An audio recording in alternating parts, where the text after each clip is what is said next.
Good morning, everyone, and I hope you will be able to hear me. With Paul's permission, I'd like to begin with a slight correction.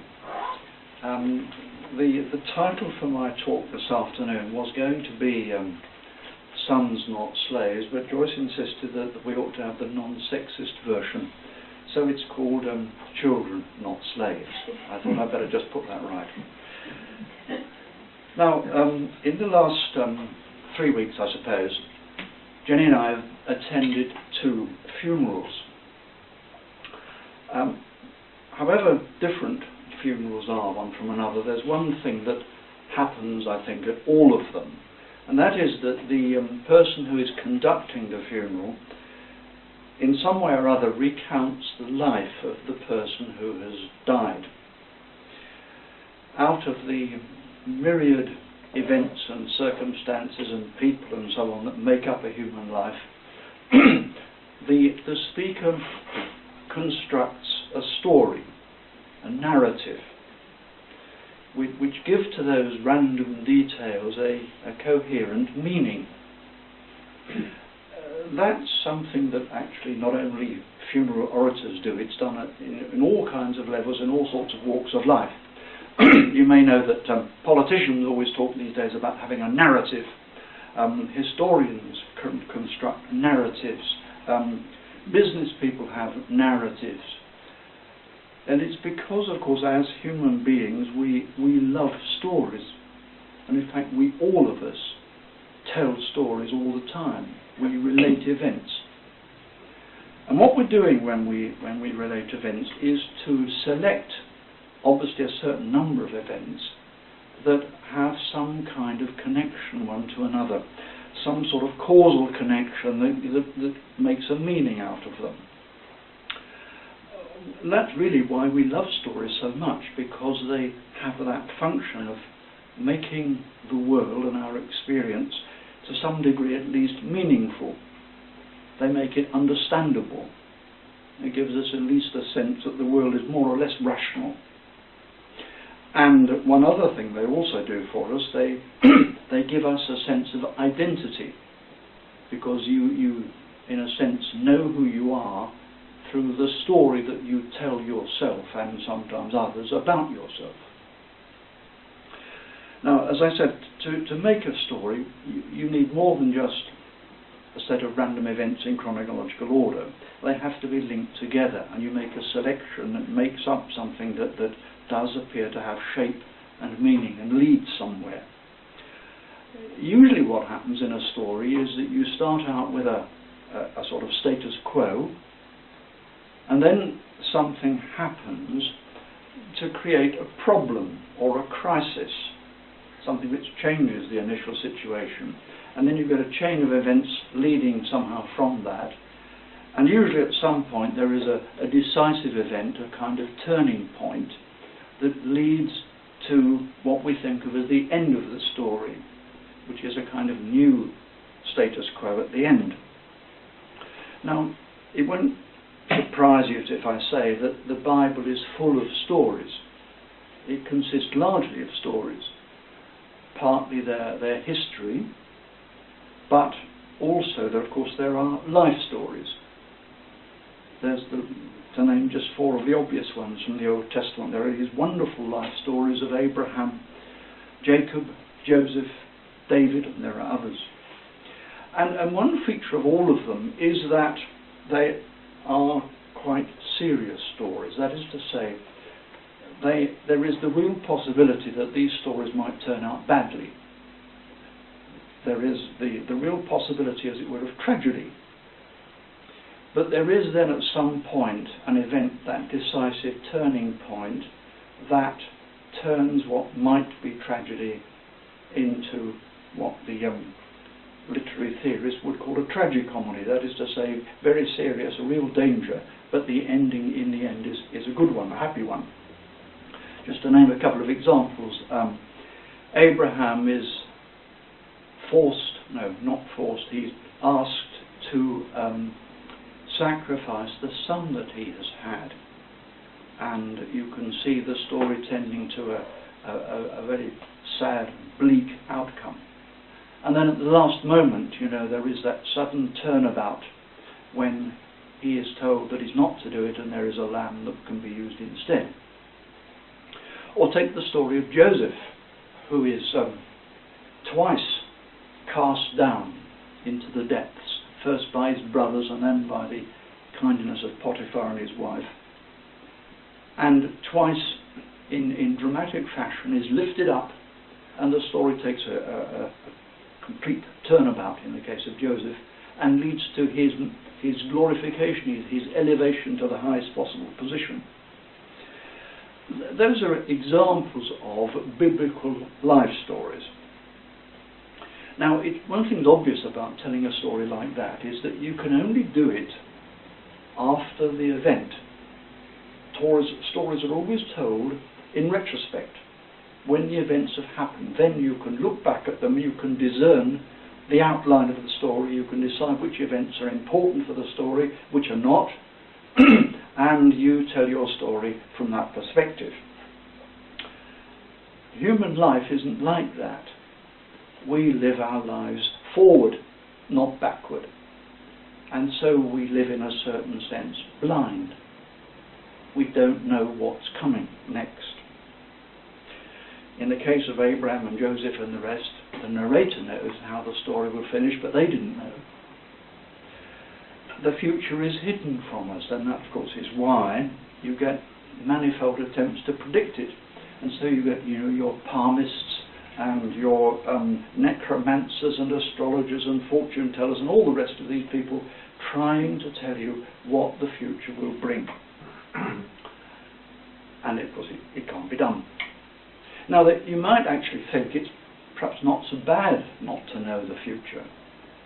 In some ways, you know, one feels that if you knew what was coming, you might not have courage to get up in the morning. If you really knew what life held in store for you, you might it might deter you, might discourage you totally from living, to know what troubles, what sufferings there might lie ahead of you. So perhaps it's not so bad. There's one man, though, who did know. And I'm thinking, of course, of Jesus. He knew what lay ahead.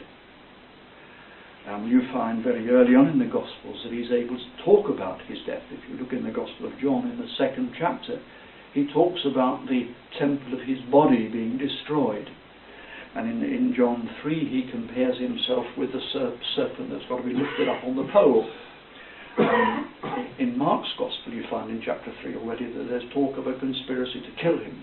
So right from early stages, Jesus knew where his life was leading.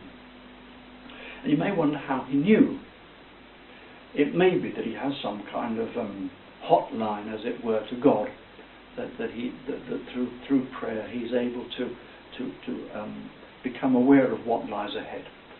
It may be that during those 40 days in the wilderness in particular he received some kind of enlightenment as to what he was to do. It may also be that he knew what to do because he'd read the Old Testament, he read some of David's Psalms, he knew the servant passages in Isaiah and could read in them the direction and the shape that his life had to take. But I wonder also whether he didn't discern his life in those life stories I was referring to. You may remember that when you get to Acts, when Stephen tells the story of Israel, another piece of storytelling, he tells the story of Israel's history, he compares Jesus to both Joseph and Moses. He sees the pattern that is to shape Jesus' life in those lives. Jesus himself in the Gospels compares himself to the prophets and sees his fate mirrored in theirs. And you remember that after his resurrection he guides his disciples in rethinking and rereading the Old Testament to discern what there is there to be found about himself and his life. And when Jesus read or thought about those events that lay ahead for him, it wasn't some kind of abstract thing. If you think that a man walked the roads and byways of Israel for 3 years, he would have seen in plenty crosses, on which the victims of Roman justice were impaled. Talking about crucifixion and dying won't have been some vague abstract concept to him. It would have been very sharp. But almost worse, I suspect, than the prospect of death itself was the awareness of how much depended on him. The notion that the story of Israel, the story of mankind at large, the story of the whole creation of God, all depended on him. He was to be the turning point, the decisive event that would shape everything else.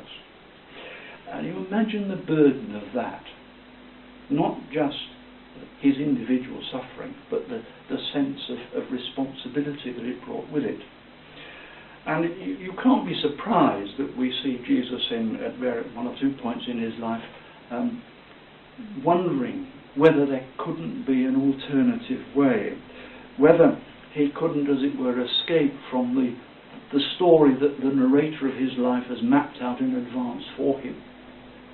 Could there not be some other way? And you ask yourself how he found the courage and the strength to sustain it and to carry on and to fulfill the program that his life story left for him. I'd like you to have a look at Psalm 22, because I think it helps us in thinking about this. Now, it's billed in our Bibles as a Psalm of David. So we have to take it that this reflects the experience of David, but we read it, I take it, as also having application to Christ, because this is the Psalms we know that describes his sufferings and that he quotes from. It is, of course, the psalm that gives us the most detailed picture of his sufferings, and these would have been some of the things that he knew about. You know, this picture of the horrors of crucifixion with the dislocated body and the dehydration and the sheer physical pain of crucifixion. And added to that, the shame and the scorn of the mockers looking on. And from this psalm, I think, we get some sense of how he sustained his courage and his faith and continued on the path. At the beginning of the psalm, you see a kind of despairing sense that God is far away. Why have you forsaken me? Why are you so far from saving me? And the reason why he feels this so sharply is because, as he says in verses 9 and 10, that until now, God has always been so close to him. You are he who took me from the womb, verse 9 says. Verse 10, on you I was cast from my mother's womb, and from my mother's womb you have been my God, and so be not far from me. And there's a strange sense here in which he's remembering closeness, remembering God near to him. And it seems to me that actually that memory of the closeness is something which encourages and strengthens him now. It's as if God is never more real to him than when he's absent. And if that's true for David, as it seems to be here, how much more for Jesus? So that, I think, is one thing, that past sense of the nearness of God as something which then continues in memory, at least, with him. But there's something else, of course, in this psalm. From verse 23, you see the psalmist thinking about the outcome of his suffering. And if you read from verse 23, you'll see that he sees ever-widening circles of praise for God as a result of what has happened to him. And so you'll see at first in verse 22, my brothers, and the congregation, and then it gets wider. You read about all offspring of Jacob, and then the great congregation, and then all the ends of the earth, and all families. It's a bit like when you drop a stone into a pool and the ripples go out wider and wider. And that's what he sees here as the consequence of his suffering. ever-widening responses of praise to God because of what he has done and what has happened to him. Now that's a knowledge too that he has beforehand. He knows what the outcome will be. Now that may in some sense be a two-edged sword, because there again you have the tremendous sense of responsibility. But on the other hand, that gives him, I'm sure, the sense of the value of what he's doing. The prospect of all of this taking place because of him. And he must have felt that it was, to put it crudely, worth the trouble, worth the effort, worth the pain, because of such outcomes. You might think of the thief on the cross in Luke's Gospel, who at the very last moment gives to him the, as it were, the evidence that these things really will take place. That man is what Isaiah calls the travail of his soul, and he sees it even before he dies. And I think what we see in this psalm, in this picture of these ever-widening circles, is what Hebrews calls the joy set before him. He sees the fruits of his labours. He will see of the travail of his soul and be satisfied, Isaiah says. And that, I think, is what this psalm showed to Jesus before. And I think we ought to think that this is not only to be conceived of in general terms of mankind at large. I think we ought to think of this in particular and see that we ourselves are here in this psalm, that we are part of his story, the story that this psalm tells us in advance about Jesus. We are there because we are among those, that great congregation, all the ends of the earth, all families and so on. That's us. One more thing though from this psalm. Go back to verse 4.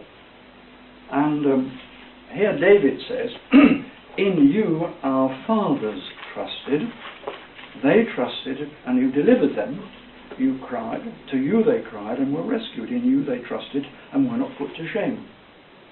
Now if you think of that as being the words of David, who's he talking about? I presume he's talking about Abraham and Jacob and Joseph, the fathers of Israel. And he's looking back at those life stories and he has noted how they work out.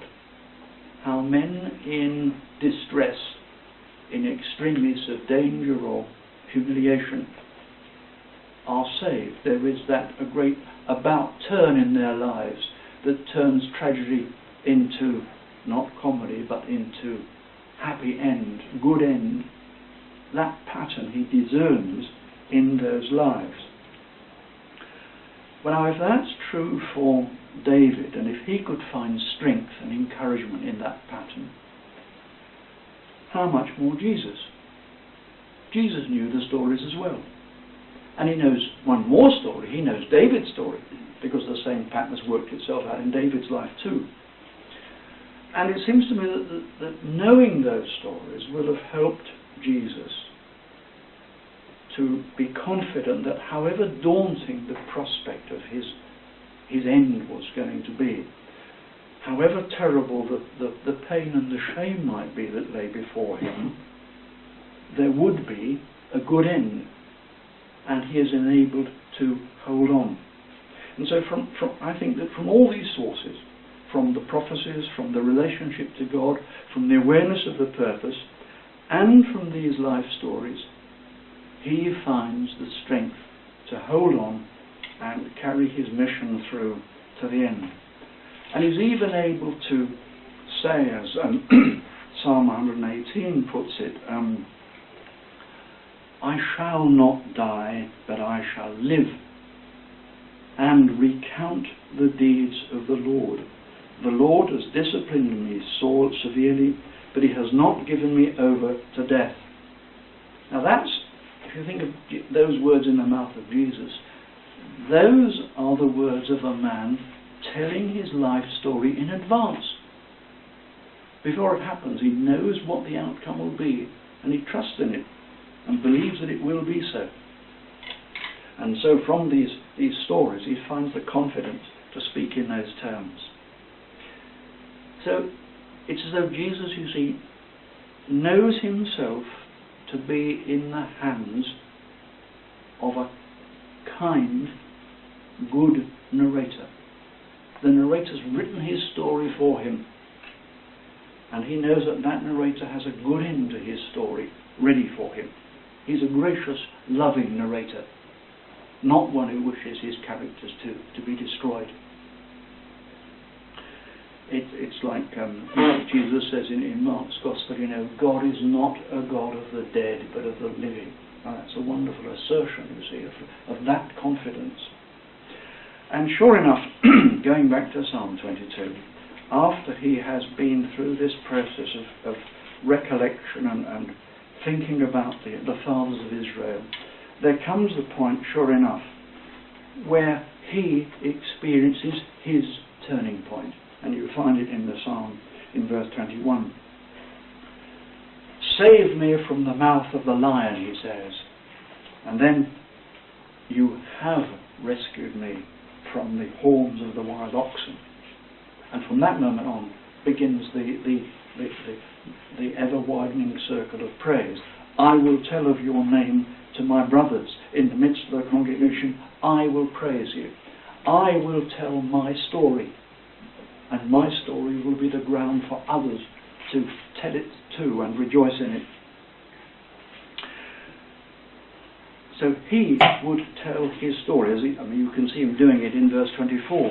He has not despised or abhorred the affliction of the afflicted, and he has not hidden his face from him, but has heard when he cried to him. There he is, beginning to tell his story in the psalm already. Now when you go to the New Testament, you can see it there, of course, very clearly. You remember how he first appears in Revelation. He appears to John and he says, fear not, I am the first and the last and the living one. And then comes his story, I died, and behold, I am alive forevermore. And if you go back to the second chapter of Hebrews, you'll find the writer saying there, verse 3, how shall we escape if we neglect such a great salvation? It was declared at first by the Lord, by Jesus, who, risen, told his story. And then he goes on, and it was attested to us by those who heard. And so his disciples then become the witnesses to his story, and they tell his story. The story of Christ crucified and risen. And if you read the addresses by Peter in Acts, you'll see that's what he really does. He tells Jesus' story. Jesus came, he was crucified, and he was raised. That's the story. And they go on telling it and retelling it. And as a comment, by the way, you might notice that when in the New Testament men wish to, as it were, give expression to their faith, they don't have a confession of faith. They don't even have a statement of faith. What they do is they tell a story. And that story is the story of Jesus. And you might notice also that in the Old Testament too, it's the same. Israel's confession of faith wasn't a set of propositions. It was the story of Israel. If I can just quote you an example, in passing. I know you're keen on Deuteronomy these days, so just have a look at Deuteronomy 26 when it says, when you bring your tithes before God, you shall say, a wandering Aramean was my father. He went down into Egypt and sojourned there, few in number, and then he became a great nation, and so on. And there begins the story of Israel and the Exodus and the emergence and the deliverance. That's their statement of faith. That's their confession. And in the New Testament, of course, as I say, it's the confession of Jesus, crucified and risen. That's their story. And they tell it and they retell it. And they become, through their retelling, part of the story. They're part of that picture in Psalm 22. They are part of it. If I can just give you one example of this, in Acts 13, when Paul is in Antioch, Paul and Barnabas, I should say. When they go back to the synagogue the second time, and the Jewish element is very ill-disposed to them, because they are apparently making this gospel open to Gentiles too. Paul says at verse 46, "It is necessary that the word be spoken first to you. Since you thrust it aside and judge yourselves unworthy of eternal life, behold, we are turning to the Gentiles. For so God the Lord has commanded us, saying," and then comes a quotation from Isaiah 49, which is actually in Isaiah 49 a statement about Jesus. But they take it and apply it to themselves, because Jesus' story is now their story. They are part of it, they are reliving it, and they are, as it were, what is true of him has become true of them. His story is theirs. Now, where are we in all of this? Well, as I said before, we too are part of his story. And our part, like that of Paul and Barnabas here, is in our turn to retell his story. And we do that not only with our lips, we do it with our lives. The most important form of speech and language and communication that we possess is the people that we are, the kind of people that the story of Christ has made us. And that means, of course, in turn, that he has become part of our story, the decisive part. You know, to go back to the funeral as I was mentioning at the beginning, at some point in the narrative, the speaker always says, and when he was 18 or 25 or whenever it was, he embraced Christ and was baptized. And that was the decisive event, the turning point in his life. Christ has become the central element in our lives, the decisive part, the thing that colours and shapes all the rest, which is the determining element. We live, of course, many generations on from Psalm 22, and many generations on even from Acts and from the first apostles. But we are living AD, after Christ, living in the light of Christ. And we are able to look back. I mean, Jesus looked back to David looked back to the life of the patriarchs. Jesus is able to look back to the life of the patriarchs and David. We are able to look back to the patriarchs and to David and to Christ. And we rejoice in those stories, and we recognise them. And what we recognise in particular is the great turning point. The turning point in the story of Christ, that once and for all twist, which is the resurrection of Jesus. The decisive event in the history of Jesus, of mankind, of Israel, of the whole creation. The new creation has begun. It's here in him. And we have the certainty that we too are in the hands of that gracious, loving narrator. That he has in store for us too a good end. That whatever our lives consist of otherwise, the outcome, the ending is, as it were, written for us. And we're able to, in a certain sense, to tell our story in advance as Christ did. We know that our lives, they're not comedies, because there's plenty of serious things happen to you in your life. But they're not tragedies either. Their ending will be good. No matter what disasters befall us, no matter what troubles and anxieties and difficulties we have to cope with, the worst things that could befall you are already accounted for, taken account of in that story. And its ending will be good. You may experience the turning point of the grace of God acting in your life on many occasions. But in one way above all, in the resurrection of Christ, it has happened. and it means that your story is a good one. I shall not die but live and declare the acts of the Lord. It means that the danger of shipwreck is averted once and for all, because he has endured, because of the great reversal in his life that was the resurrection.